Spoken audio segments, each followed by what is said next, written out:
जो दिल के नजदीक है वो कभी दूर नहीं आ सकता। और मैं कांग्रेचुलेट करना चाहता हूं आपके honourable chief minister N Biren Singh ji को। करिश्मेटिक काम किया। कोई आप लोगों में सोचता होगा क्या कर दिया, कौन सा करिश्मेटिक काम किया? बंद, हड़ताल, लॉकडाउन आए दिन यह हुआ करती। क्या कोई छोटा काम है? 3 साल से आप नहीं कह सकते हैं कि एक बार भी यहां पर बंद हुई। 3 वर्ष में एक बार भी बंद हुआ है? हड़ताल हुई है? नाकाबंदी हुई है? क्या बहनों भाइयों, इसके लिए चीफ मिनिस्टर को कांग्रेचुलेट नहीं किया जाना चाहिए?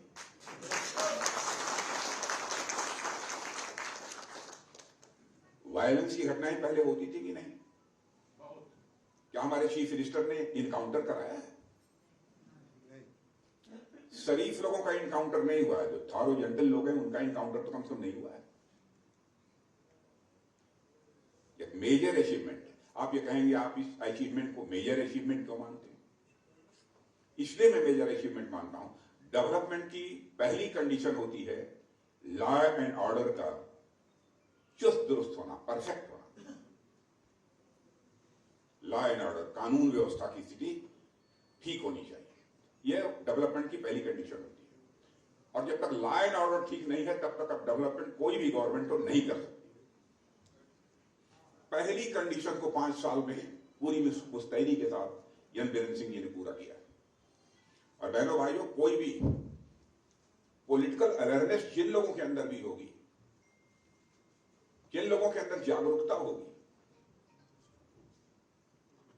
और जो लोग समझते होंगे कि देश में चीजें कैसे हो सकती हैं, वो लोग सच्चाई को स्वीकार करेंगे। 5 साल में कोई काम न करें, केवल एक काम किया है लॉ एंड ऑर्डर के फ्रंट पर, कानून और व्यवस्था के मोर्चे पर जो इन्होंने कामयाबी हासिल की है, सफलता हासिल की है, केवल इसी पर एक बार इनकी विक्ट्री मणिपुर में फिर से होगी।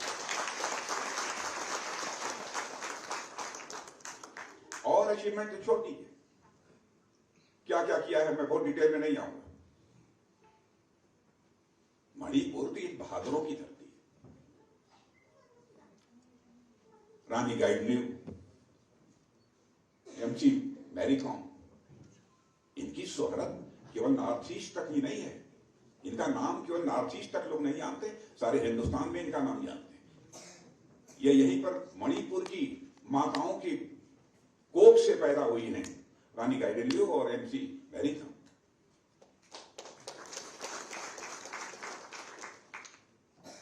बहुत सारे आज जिनके घर मैंने भोजन किया है, सेना के अधिकारी थे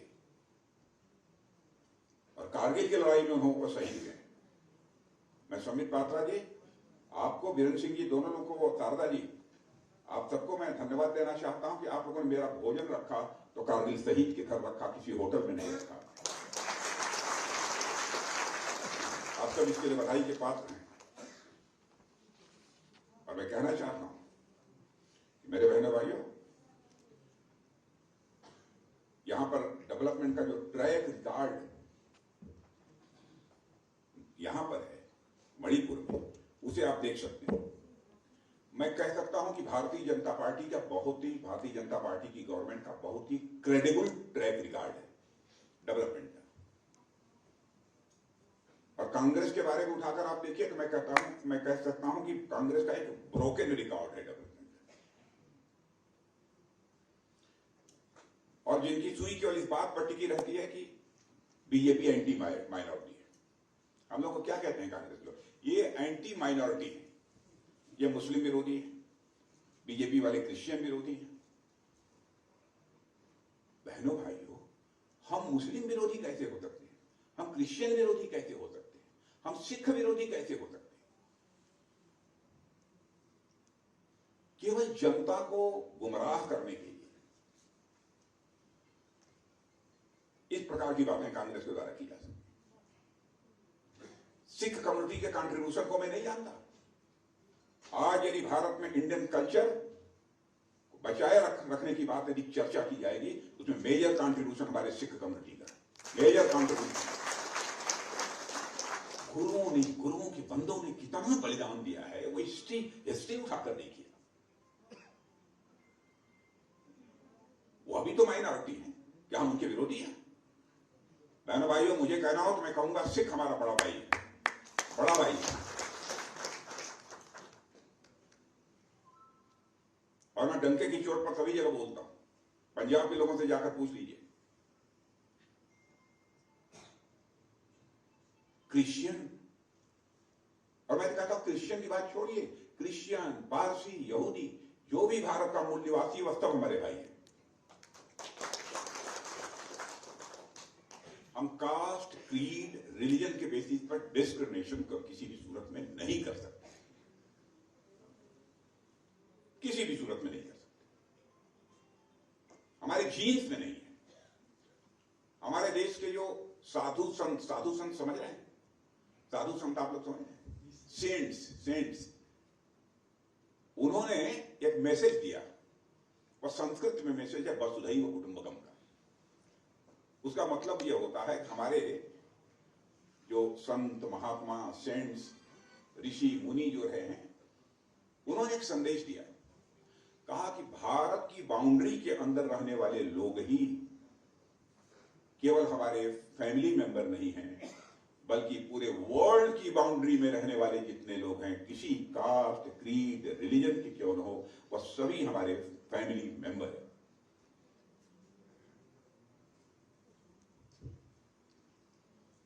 वसुधैव कुटुंबकम, the whole world is our family. हम तो इसमें विश्वास करते हैं, और आप हमारे ऊपर आरोप लगाते हैं। यहां हिंदू, मुस्लिम, क्रिश्चियन, इनके अंदर डिवीजन पैदा करके गवर्नमेंट बनाने का काम किया है किसी एक पॉलिटिकल पार्टी ने, तो कांग्रेस ने किया है। बराबर डिवाइड एंड रूल, इसकी पॉलिसी इन लोगों ने एडॉप्ट किया है। भारतीय जनता पार्टी इस काम को नहीं कर सकती। हमारे लिए सब बराबर है। हमारा तो बहुत एक सेंटेंस का हमारा प्रिंसिपल है, justice to all, appeasement of none. न्याय सभी के साथ, तुष्टीकरण किसी का नहीं। ऐसा नहीं कि इनका हमको वोट हासिल करना है तो हम इनको अपीज करें, झूठ सच बोलें, इनकी चापलूसी करें, यह हम नहीं करेंगे। इनके साथ जस्टिस करेंगे, यदि गलत किया होगा तो इन्हें पनिश करेंगे, यदि शासन में बैठे, चाहे कोई किसी कास्ट, रिलीजन का मानने वाला क्यों ना। मैं आपसे पूछता हूं, यह होना चाहिए कि नहीं होना चाहिए? लेकिन केवल वोट हासिल करने के लिए, गवर्नमेंट बनाने के लिए। और मेरा कहना है, पॉलिटिक्स यदि की जानी चाहिए तो केवल गवर्नमेंट बनाने के लिए पॉलिटिक्स नहीं की जानी चाहिए। पॉलिटिक्स की जानी चाहिए तो सोसाइटी बनाने के लिए पॉलिटिक्स की जानी चाहिए, नेशन बनाने के लिए पॉलिटिक्स की।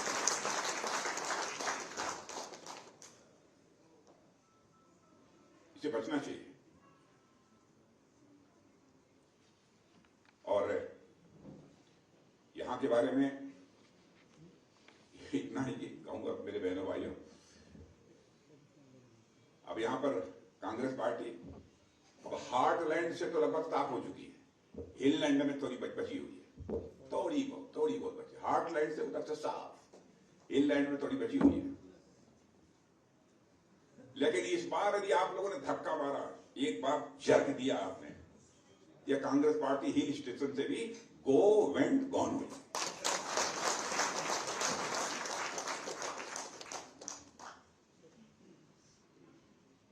क्यों होगा कि नहीं? असम में तो आपने कर दिया, यहां भी करेंगे। लेकिन ऐसा नहीं है कि हमारे एन वीरेंद्र सिंह जी को उनसे बात करनी पड़े, सपोर्ट करो भैया, तुम सपोर्ट करो, क्या करेंगे? क्लियर मेजॉरिटी मिलनी चाहिए एन वीरेंद्र सिंह जी को, तब जाकर एक कामयाबी हासिल कर सकते हैं। गवर्नमेंट के काम काज का प्रश्न देखिए, मानना पड़ेगा कि हमारे प्राइम मिनिस्टर ने भी गजब का काम किया है, करिश्मेटिक काम किया है रिपब्लिक प्राइम मिनिस्टर के लिए, अनएक्सपेक्टेड फॉर अस। हम लोगों के लिए तो, मेरे जैसे पॉलिटिशियन के लिए जो कि कि लंबे समय से पॉलिटिक्स है, पार्टी का 2 बार प्रेसिडेंट रह चुका है, उत्तर प्रदेश का चीफ मिनिस्टर रह चुका है, उसके वह बोल रहा है कि हमारे प्राइम मिनिस्टर ने जो भी काम किया अनप्रेसिडेंटेड, कैरिस्मेटिक काम किया मोदी जी ने। आप कल्पना करिए, राजीव गांधी जी ने एक बार अपनी एक कंसर्न एक्सप्रेस की थी, कहा मैं क्या करूं, करप्शन बहुत है, मैं ऊपर से 100 पैसा भेजता हूं तो नीचे लोगों की पॉकेट में 15 पैसा पहुंचता है, 85 पैसा करप्शन को चला जाता है। कहा था कि नहीं प्राइम मिनिस्टर? लेकिन हमारे प्राइम मिनिस्टर ने, जिसका सीना चेस्ट 56 इंच का है, उसने कहा करप्शन को मैं रोकूंगा। और आपने देखा उसने सिस्टम में इस प्रकार का बदलाव लाया कि आज 100 पैसा ऊपर से चलता है तो आपकी पॉकेट में 100 का 100 पैसा पहुंचता है, 1 पैसा ही करप्शन। इतना बड़ा करिश्मेटिक काम किया है। कोरोना की क्राइसिस, पैंडेमिक, 100 ईयर में ऐसी पैंडेमिक भारत के अंदर नहीं आई। इस चैलेंज को किस तरीके से मीट आउट किया है हमारे प्राइम मिनिस्टर ने। बहनों भाइयों, जितना भी प्राइम मिनिस्टर को प्रेज किया जाए बहुत कम नहीं है, कम है। बहुत करिश्मेटिक काम किया। मैं आपको अमेरिका का उदाहरण दे रहा हूं, रूस, इवन चाइना, इन कंट्रीज का, ऑस्ट्रेलिया, फ्रांस, जो अपने को बहुत डेवलप्ड कंट्रीज और बड़े, उसमें से कुछ तो बहुत ही रिचेस्ट कंट्री और रिच कंट्रीज हैं, वो जो काम नहीं कर पाई वो आपके प्राइम मिनिस्टर मोदी जी ने किया है वो काम। और कांग्रेस ने भारत की हालत ऐसी बनाकर रखी थी कि यहां पर वैक्सीन नहीं बनता था। वैक्सीनेशन के लिए, टीका लगाने के लिए वैक्सीन आपको दुनिया के दूसरे देशों से इंपोर्ट करना पड़ता है। और 4-6 महीने के अंदर ही आपके प्राइम मिनिस्टर ने वह करिश्मा कर दिया कि वैक्सीन केवल भारत में बनने नहीं लगी, वैक्सीन भारत में बनने लगी, भारत की वैक्सीन लोगों को लगने लगी, और इतना ही दुनिया के दूसरे देशों को भी हम वैक्सीन एक्सपोर्ट करने लगे। ये कमाल है, यह कोई छोटी बात नहीं है, बहुत बड़ी बात है। लेकिन मुझे तकलीफ होती है कि जबकि इतनी पुरानी पार्टी कांग्रेस पार्टी के लीडर्स जब बीजेपी के ऊपर गलत एलिगेशंस लगाते हैं। मणिपुर का मैं सिर झुका के अभिनंदन करना चाहता हूं। मणिपुर में हमारे बहुत सारे लोग आर्मी में, एयरफोर्स में, नेवी में, और मणिपुर के लोगों का जो कंट्रीब्यूशन है उसको भुलाया नहीं जा सकता कभी। लेकिन राहुल जी जब खड़े होते हैं पार्लियामेंट में, क्या बोलते हैं? चीन और पाकिस्तान की दोस्ती हुई है तो मोदी जी के प्राइम मिनिस्टर बनने के बाद हुई है। आप यहां भी जो कांग्रेस के सीनियर लीडर हैं उनको कहिए कि आप अपने नेता को समझाइए कि उनको यदि एंशिएंट हिस्ट्री की जानकारी भारत की नहीं है तो कम से कम इंडिपेंडेंट इंडिया की हिस्ट्री तो पढ़ लें ठीक तरीके से। चीन पाकिस्तान की दोस्ती मोदी जी ने नहीं कराई है, इन्हीं लोगों के समय की है। सक्सगाम घाटी का नाम सुना होगा, कश्मीर की सक्सगाम घाटी, इस पर अनऑथराइज्ड कब्जा पाकिस्तान का था। पाकिस्तान ने उसे चीन के हवाले कर दिया था। जब सक्सगाम घाटी को पाकिस्तान ने चीन के हवाले किया, उस समय भारत का प्राइम मिनिस्टर पंडित जवाहरलाल जी नेहरू थे। राहुल जी को बताइए, पाक ऑक्युपाइड कश्मीर में जो काराकोरम हाईवे बना है पाकिस्तान और चाइना की मिलीभगत से, उस समय प्राइम मिनिस्टर श्रीमती इंदिरा गांधी थी।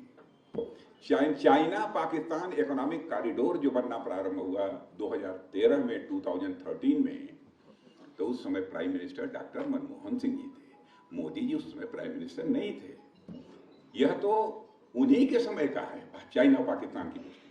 लेकिन मैं पंडित जवाहरलाल नेहरू, श्रीमती इंदिरा गांधी, डॉक्टर मनमोहन सिंह जी, किसी के ऊपर आरोप नहीं लगाना चाहता। मैं किसी प्राइम मिनिस्टर के ऊपर कभी कोई एलिगेशन नहीं लगाता, क्योंकि मैं मानता हूं prime minister is prime minister. वह इंडिविजुअल नहीं है, वह इंस्टीट्यूशन है। हेल्दी डेमोक्रेसी में हेल्दी ट्रेडिशन यही है कि इंस्टीट्यूशंस की रेस्पेक्ट की जानी चाहिए। हम सबका रिस्पेक्ट करते हैं। लेकिन गलत बयानी यदि किसी के द्वारा की जाएगी तो क्लैरिफिकेशन देना तो ये तो आवश्यक हो जाता है। एक तो राहुल जी ने ये बहुत गलत बयानी की थी, संसद में खड़े होकर नहीं करना चाहिए। दूसरी बात उन्होंने कही गलवान घाटी में, लद्दाख में, गलवान घाटी का नाम सुना होगा सब लोगों ने, इधर चीन और भारत के बीच जो संघर्ष हुआ था, उन्होंने कह दिया चीन के आर्मी के लोग ज्यादा मारे गए और उधर के नहीं, भारत के आर्मी के लोग ज्यादा मारे गए और चीन के बहुत कम, 2-4।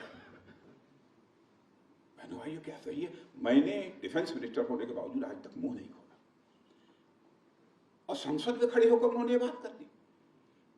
हमारे आर्मी के जवानों के शौर्य, पराक्रम और बहादुरी पर क्वेश्चन मार्क लगा रहे हैं इस देश का एक पॉलिटिकल पार्टी का सबसे सीनियर लीडर।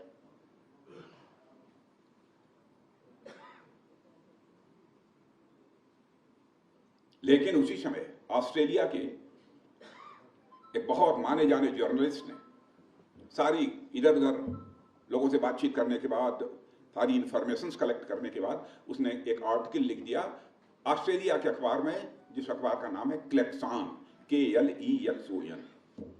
क्लेक्सान में आर्टिकल लिखा कि जब गलवान घाटी में भारत और चीन के जवानों के बीच मुठभेड़ हुई, भारत के 20 जवान मारे गए और चाइना के 38 से लेकर 50 जवान मारे गए। मैं कांग्रेस के दोस्तों से कहना चाहता हूं कि इस तरीके से national integrity, national unity, sovereignty का जहां सवाल खड़ा हो, वहां पर इस तरीके की बयानबाजी से हमको बचना चाहिए। लेकिन उन्होंने उठा दिया। इसलिए मैं कहना चाहता हूं मेरे बहनों भाइयों कि आप लोग थोड़ी सारी चीजों को बहुत ही सोच समझ के वोट का फैसला होना चाहिए। और आप लोग भी बाहर निकलिए, आप लोग तो बहुत ही हर तरीके से बहुत ही जागरूक लोग हैं। मैंने कहीं नोट किया था, ये यहाँ की गवर्नमेंट ने जो काम किया है, एक तो स्टार्टअप कल्चर शुरू हो गया है मणिपुर में भी, स्टार्टअप, स्टैंड अप, यह सब कल्चर था ही नहीं यहाँ पर पहले। और यहाँ पर जिस तरीके से डिलीवरी मैकेनिज्म उसमें इंप्रूवमेंट लाया गया है, जितना ट्रांसपेरेंट बनाया गया है उसे, उसकी जितनी सराहना की जाए वो कम है। और इतना ही नहीं, मुझे तो यह भी बतलाया गया कि जो आर्टिजन्स और वीवर्स हैं उनको जेम से जोड़ दिया गया है। यानी आर्टिजन्स जो कला को बनाने को क्या बोलेंगे समित जी, आर्टिजन्स को? वीवर्स बुनकर,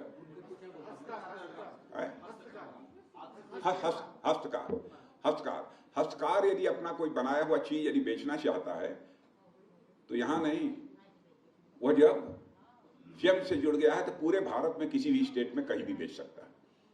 और आपको आश्चर्य होगा कि यहां अप्रॉक्सीमेटली 3500 मणिपुर के लोग उस जेम से जुड़ चुके हैं। यह है यन बीरेन सिंह की गवर्नमेंट का करिश्मा। लोगों को मालूम नहीं, इसलिए मैं आप लोगों से अपील करना चाहता हूं।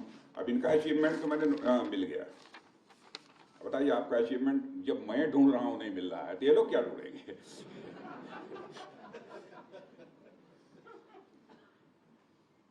बताइए, मणिपुर में इनकी गवर्नमेंट आने के बाद जो ग्रास स्टेट डोमेस्टिक प्रोडक्शन होता है उसमें जानते हैं कितनी वृद्धि हुई है?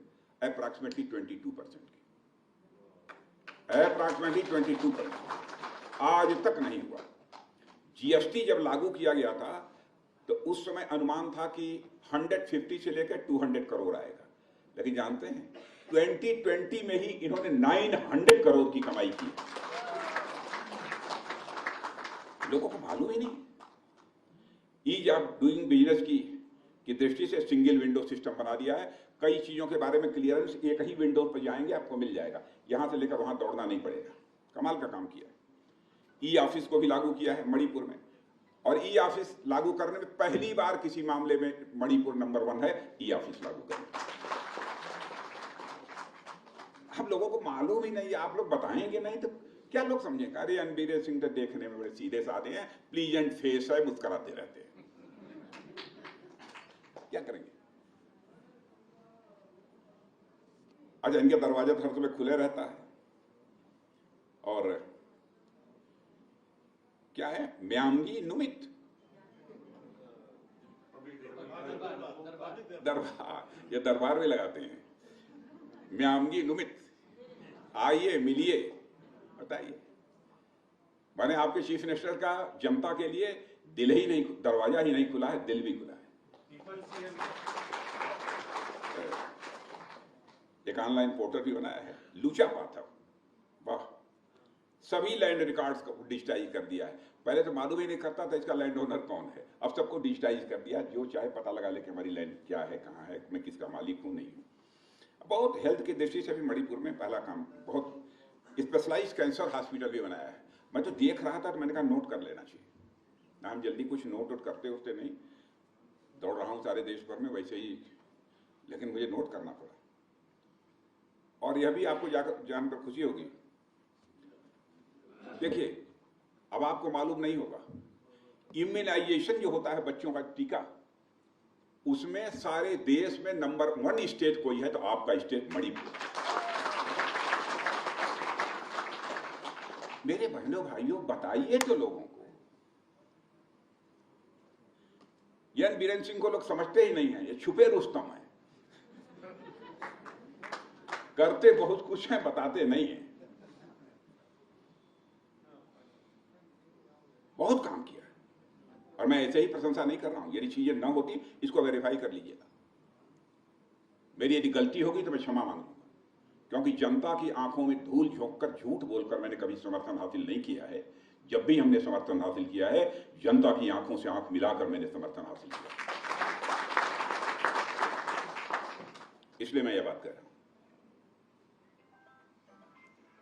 और बताइए, हमारे प्राइम मिनिस्टर 80 करोड़ लोगों को मुफ्त में महीने में 2 बार हर फैमिली मेंबर को राशन दे रहे हैं, फ्री ऑफ कास्ट राशन। हालत तो यह हो गई है कि लोग राशन लेते हैं फ्री ऑफ कास्ट और उसको ले जाके मार्केट में बेच देते हैं। ऐसा प्राइम मिनिस्टर मिलेगा? क्या चाहिए? और भारत अब कमजोर भारत नहीं है, भारत ताकतवर भारत बन चुका है, स्ट्रॉन्ग इंडिया। उरी और पुलवामा में पाकिस्तान के टेररिस्ट आकर हमारे पैरामिलिट्री फोर्सेस के जवानों को मार डाला, कायराना हमला कर दिया, शहीद हुए हमारे। प्राइम मिनिस्टर ने डिसीजन लिया, मेरे बहनों भाई, प्राइम मिनिस्टर ने डिसीजन लिया 10 मिनट, विद इन 10 मिनट्स। और उसके बाद हमारी आर्मी के जवानों ने जाकर पाकिस्तान की धरती पर एयर स्ट्राइक की, सर्जिकल स्ट्राइक की और टेररिस्ट जो ट्रेनिंग कैंप थे उनको धराशायी कर दिया, बर्बाद कर दिया। संदेश सारी दुनिया को चला गया कि भारत कमजोर भारत नहीं है, भारत ताकतवर भारत है। भारत की तरफ जो आंख उठाकर देखने की कोशिश करेगा तो भारत के अंदर वह ताकत है कि बाउंड्री के इस पार भी मार सकता है और जरूरत पड़ी तो बाउंड्री के उस पार भी जाकर मार सकता है। यह भारत है। बहनों भाइयों, बीजेपी को पूरा समर्थन आप दीजिए। और मैं आपसे एक हाथ जोड़कर रिक्वेस्ट करना चाहता हूं, मेरी बात मानेंगे तो करूं? देखिए, यहां पर बिजनेस कम्युनिटी के लोग बैठे हैं। सरदार जी, मैं कहूं आप लोग भी बैठे हैं।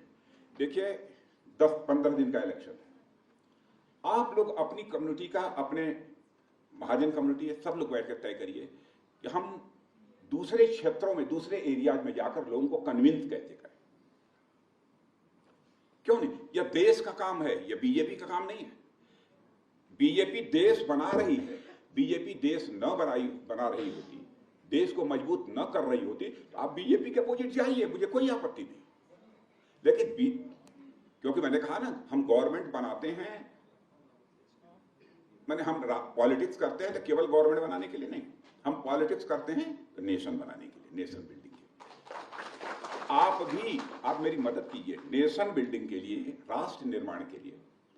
आप भी अपने लोगों, यह धर्म है आपका, यह आपका धर्म, कर्तव्य बनता है अच्छी चीजों के लिए लोगों को जाना। भाई देखो, ऐसा ऐसा हुआ है, तुम बीजेपी को सपोर्ट करो, आपका फर्ज बनता है कि नहीं?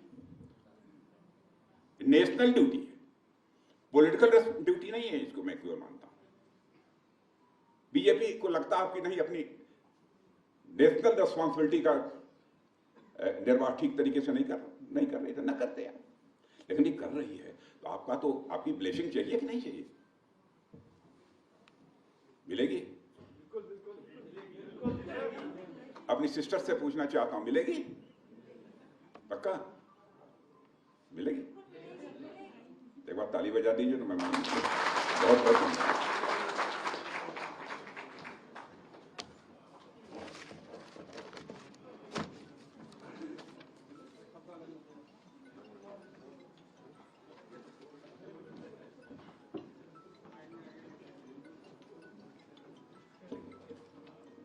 धन्यवाद।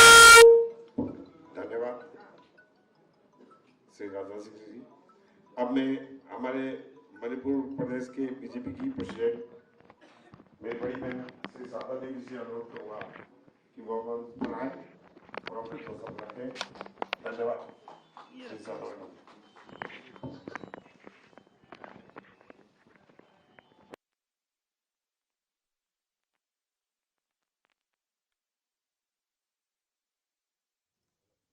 हमारे ऑनरेबल मिनिस्टर जो डिफेंस के जो है राजनाथ जी, उसके साथ डिस्कशन करने का मौका मिला है।